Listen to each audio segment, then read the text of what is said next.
নমস্কার, আমার ইউটিউব পরিবারকে সুমির রান্নাঘরে স্বাগত জানাই। যারা আমার চ্যানেলটিকে সাবস্ক্রাইব করেছেন এবং যারা আমার রান্না দেখেন তাদেরকে অনেক ধন্যবাদ।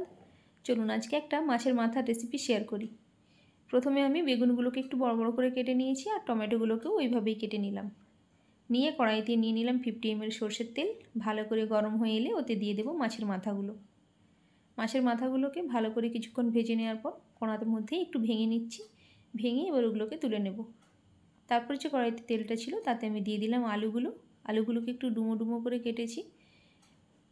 আলুটা ভাজার পর ওতে আমি দিয়ে দিলাম 1 চামচ গোটা জিরে। দুটোকে একসাথে ভেজে নিয়ে ওর মধ্যে আমি দিয়ে দেবো 2 চামচ রসুন বাটা। কিছুক্ষণ ওটাকে ভাজতে হবে যাতে ওর র ফ্লেভারটা চলে যায়।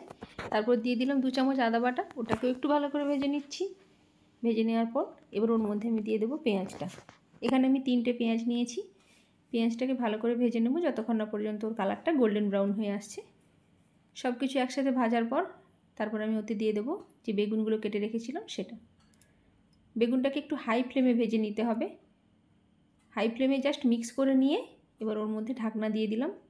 বেগুনের কালারটা দেখুন চেঞ্জ হয়ে গেছে ঢাকনা দেওয়ার পরে। এবার ওর মধ্যে দিয়ে দিচ্ছি টমেটোটাকেও একটু ভালো করে মিক্স করে নিলাম। মিক্স করে নেওয়ার পর আবার একটু ঢাকনা দিয়ে দিলাম যাতে টমেটোটা একটু সফট হয়ে যায়।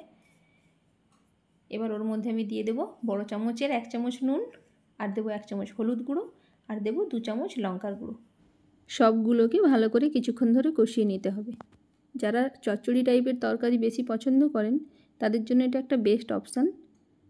ভালো করে যদি বানানো যায় তাহলে গরম ভাতের সাথে দুর্দান্ত লাগে। এটা ভালো করে কষানো হয়ে গেছে। এবার এর মধ্যে দিয়ে দেবো যে ভেজে রাখা মাছের মাথাগুলো।